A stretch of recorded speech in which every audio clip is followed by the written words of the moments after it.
कि पाकिस्तान के आतंकवादी संगठन जैश ए मोहम्मद और लश्कर ए तैयबा ने कश्मीर में अशांति फैलाने के लिए अब फिलिस्तीन के आतंकवादी संगठन हमास के साथ एक गठबंधन कर लिया है, हमास के साथ हाथ मिला लिया है। हर साल 5 फरवरी को पाकिस्तान की सरकार कश्मीर सॉलिडेरिटी डे मनाती है और हर साल पाकिस्तान इस मौके पर यह कसम खाता है कि वो एक ना एक दिन कश्मीर को भारत से छीन कर रहेगा। हमास लीडर का कश्मीर में जाना, इंडिया कहता है जी देखें जी कि जो इजराइल का मसला है वही इंडिया का मसला है। इजराइल का मसला हमास है, दहशतगर्द ग्रुप। इजराइल का कश्मीर का मसला क्या है? दहशतगर्द ग्रुप। वो ये कह रहे हैं, वो इसको लिंक करेंगे। देखें जी, ये अब हमास यहां पे आ सकती है।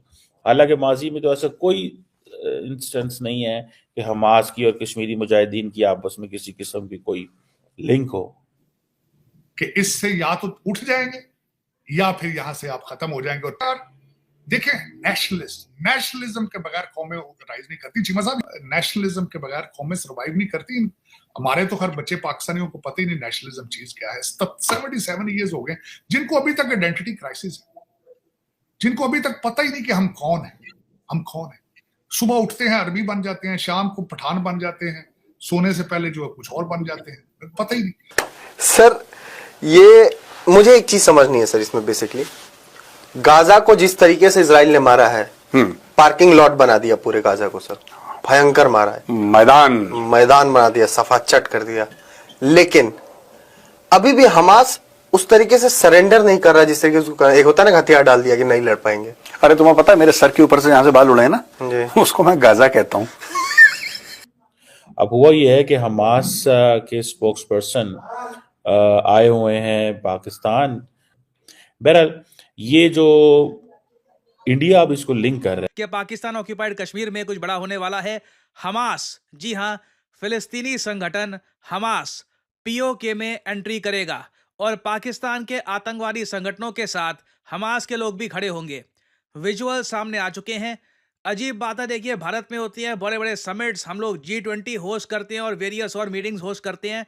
पाकिस्तान में, या मैं कहूं पाकिस्तान ऑक्यूपाइड कश्मीर में, ये इनकी जमीन नहीं है, इलीगली कब्जा रखी है, मगर फिर भी ये लोग यहाँ पर मेगा टेररिस्ट मीट करते हैं। दुनिया भर से आतंकवादी संगठन यहाँ पे बुलाए जाते हैं और जो विजुअल्स हैं यहाँ पर, ये काफी, मैं कहूंगा, चिंताजनक है, क्योंकि क्लियरली पाकिस्तान ये सब होने दे रहा है।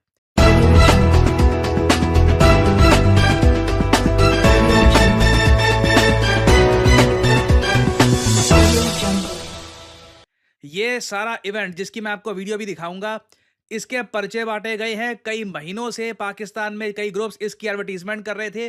पाकिस्तान की सरकार ये सब रोक सकती थी, बट क्लियरली पाकिस्तान ये सब अलाउ कर रहा है। जो विजुअल्स हैं ये मैं आपको दिखाता हूं। अब ना, अब यहाँ पे आप लोग देख पाओगे, ये रावलकोट एरिया है पाकिस्तान ऑक्यूपाइड कश्मीर का। ये इधर आप देख पाओगे ओसामा टेंट सर्विस। मुझे लग रहा था मार दिया यूएस ने इसको, but apparently he is still around.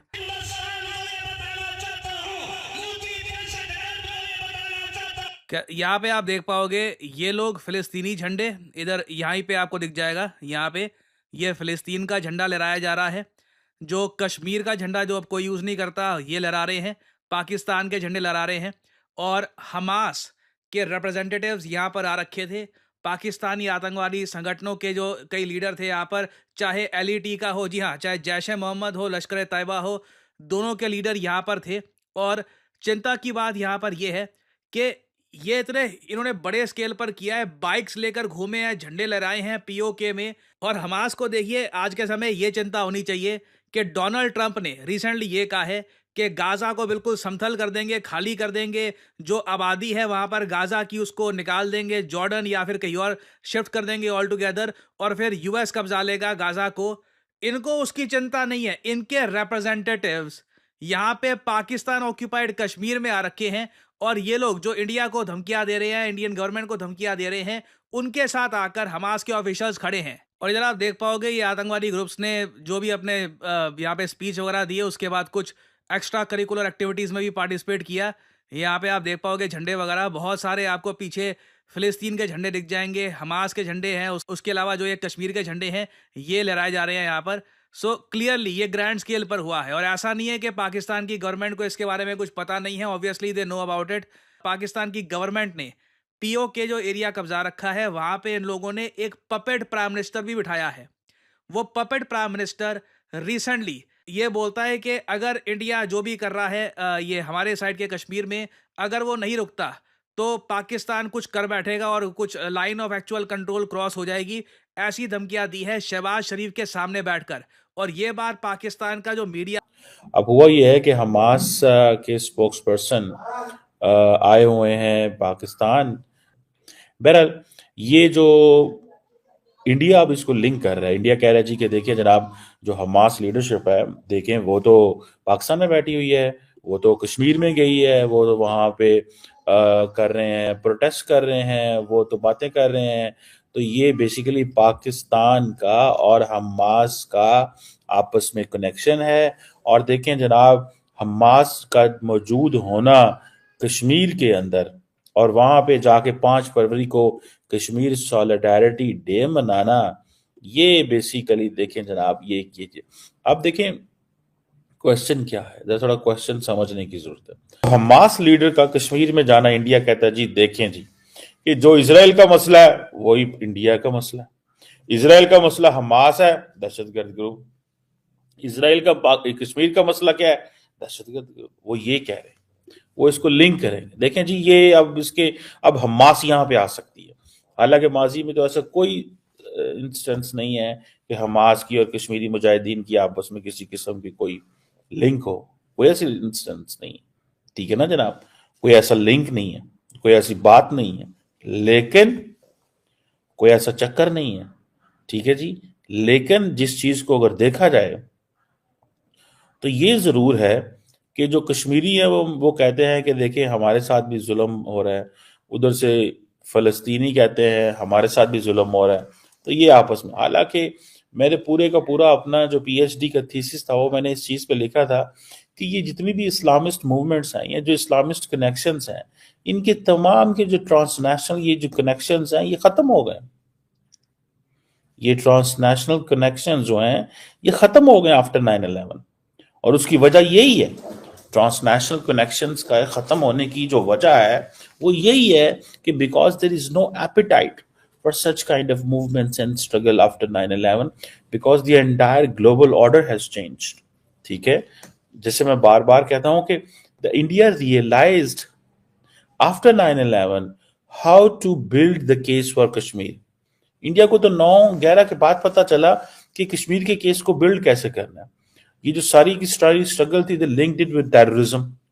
जब उन्होंने उसको टेररिज्म के साथ लिंक किया तो उन्होंने कहा अच्छा, ये अमेरिकन इनको टेररिस्ट कहते हैं, ये जो इस्लामिक जमातों वाले हैं, हमारे पास भी इस्लामिक जमातें वाले हैं, इनको भी आप दहशतगर्द कहें। कि क्या चॉइसेस हैं फॉर एग्जाम्पल कश्मीर के हवाले से। अब कश्मीर के हवाले से भारत ने कोई चॉइस नहीं छोड़ी पाकिस्तान के लिए। क्या चॉइस छोड़ी है? एक ही चॉइस छोड़ी है कि जो हमने कहा है, जो हमने किया है, जो हम बोलते हैं, जो हमारी सारा कुछ है, उसको मान लिया जाए। That's one thing. अब जाहिर बात है इसमें बहुत सारे जो दुनिया है वो तो खामोश होकर बैठी हुई है। पाकिस्तान बोलता है इसमें, पाकिस्तान कहता है नहीं, जो इंडिया ने किया है और अपनी मर्जी से कश्मीर का स्टेटस चेंज कर दिया है, हम उसको नहीं मानते, हम उसको नहीं मानते। ये पाकिस्तान का मौक़िफ़ है। अब ये चीजें जो है obviously that gives a message. इससे मैसेज पता चलता है जी कि पाकिस्तान तो अपनी लाइन पे खड़ा है कि हम आपसे बात नहीं करने को तैयार। अब हुआ क्या कि हमास जो है उसने वहां पे जारी बात है इजराइल के खिलाफ एक बहुत बड़ी जंग शुरू की हुई है। हालांकि मैं तो इसको बहुत समझता हूं कि बड़ा नुकसान करवाया हमास ने अपना, और बहुत नुकसान हुआ है। 7 अक्टूबर का जो ओरिजिनल हमला था वो अगर ना होता तो मेरा ख्याल है कि बहुत सारी चीज़ें बेहतर होती मिडल ईस्ट के अंदर। आज शायद गजा जो है वो 30 साल पीछे चला गया मजीद, जितनी डेथ एंड डिस्ट्रक्शन हुई है जो कुछ हुआ। मेरा तो खैर मौक़िफ़ इसमें ये है कि आपको डिप्लोमेटिक, पॉलिटिकली अपने मसले मसाइल हल करने चाहिए, अपनी इकोनॉमिक पावर पे यकीन रखना चाहिए, इंटरनल स्टेबिलिटी पे यकीन रखना चाहिए, और इस तरह के जो सॉल्यूशंस होते हैं वो लॉन्ग टर्म होते हैं, शॉर्ट टर्म नहीं होते। These solutions expand over A generational struggle. इसका ताल्लुक ये नहीं है कि एक मसला बन गया तो अब आपकी नस्ल ने इस मसले को हल करना है। अगर आप कमिटेड हैं, you are strong, you are dedicated, you are loyal, you are nationalist, you have that kind of an approach, appetite, तो आप उस मसले को अगली जनरेशन तक जरूर ट्रांसफर कर दें, ताकि और उसके अंदर आप अपनी स्ट्रेंथ। आतंकवादी जैसे मोहम्मद और लश्कर तैयबा भारत से बुरी तरह से पिटने के बाद अब फिलिस्तीन का जो आतंकवादी संगठन है गाजा का हमास, उसके साथ एक गठबंधन किया है, पीओके में आकर के मीटिंग की है और भारत को काफ़ी ज़्यादा थ्रेट किया है पाकिस्तानी आतंकवादियों ने। और ये एक बहुत कंसर्निंग बात है कि भारत के जस्ट बगल में ये सब हो रहा है और भारत चुपचाप बैठा देख रहा है। भारत को ये मीटिंग होने ही नहीं देनी चाहिए थी। जैसे ही ये मीटिंग का अरेंजमेंट हुआ था उसी टाइम पे भारत को एक एयर स्ट्राइक करके या एक अटैक करके उस मीटिंग को पहले ही तितर बितर कर देना चाहिए था। अगर ऐसा हो जाता तो हमास भी सोचने पे मजबूर हो जाता और पाकिस्तान आतंकवादियों के भी होश उड़ जाते। और इसमें कहीं ना कहीं ईरान का भी बैकग्राउंड में हाथ है, तभी हमास का इतना बड़ा आतंकवादी संगठन यहाँ पे आके पाकिस्तानी आतंकवादियों के साथ मीटिंग करता है। अगर ईरान सपोर्ट ना करे तो हमास की इतनी औकात नहीं है कि हमास किसी तरह से किसी मुल्क के सामने खड़ा हो जाएगा। अब इजराइल ने तो इनको पीटा है बहुत अच्छे से और अब ये भारत में आए हैं, जबकि भारत ने लाखों करोड़ों रुपए की एड भी दी है, मेडिकल इक्विपमेंट भी दिए हैं हमास को, इजराइल फ़लस्तीन को। और फ़लस्तीन की इतनी मदद करने के बाद भी ये इंडिया को थ्रेट करने के लिए आए हैं। मतलब साफ़ है, ईरान, पाकिस्तान और हमास मिल के भारत को नुकसान पहुंचाना चाहते हैं।